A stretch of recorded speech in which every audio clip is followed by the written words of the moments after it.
Le club UNESCO Atlas Maroc, l'association Les Amis du Val d'Ifrane, avec la magnifique participation des enfants d'un établissement privé d'Azro, et bien sûr en partenariat avec la direction provinciale des eaux et forêts et le parc national d'Ifrane, on a eu la prodigieuse occasion de célébrer la journée mondiale de la vie sauvage.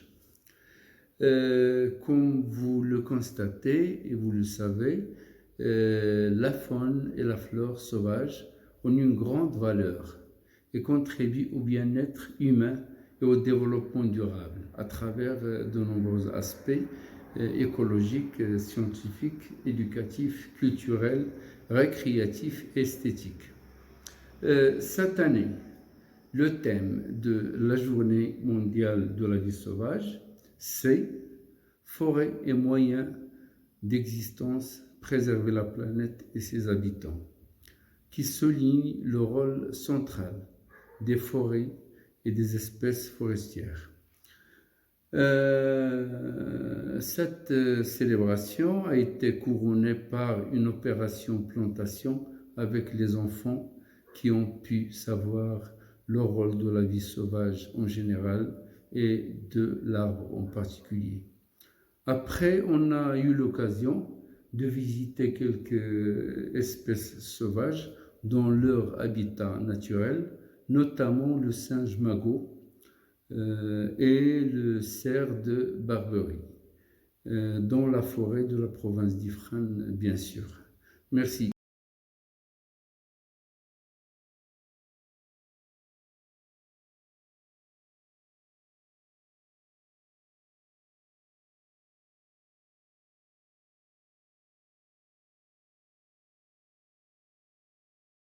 Dans le cadre de la célébration de la Journée mondiale de la vie sauvage, le Parc national d'Ifrane mène des actions de sensibilisation pour la conservation de la biodiversité. Parce que la connaissance de l'importance de la biodiversité a une incidence directe sur sa conservation.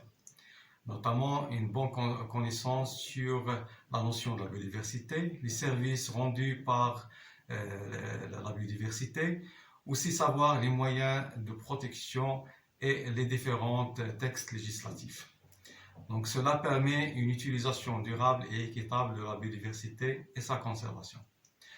Parmi les actions de sensibilisation réalisées pour les espèces menacées dans le parc national d'Ifrane, on parle du singe magot comme une espèce endémique du nord d'Afrique et dont presque 50% de cette population se trouve au Moyen Atlas central, plus particulièrement au niveau des parcs nationaux. Donc, ces campagnes de sensibilisation permettent de mettre en évidence les principales menaces de cette espèce, qui influencent sur cette espèce, ou bien qui menacent cette espèce. Par exemple, la fragmentation de son habitat, la pression anthropique, le braconnage, le tourisme anarchique qui influence sur sa santé, la santé de cet animal. On parle aussi d'outils de conservation, puisque le Maroc a renforcé son statut juridique par la loi 2905 relative à la protection des espèces flore et faune sauvages et contrôle de leur commerce.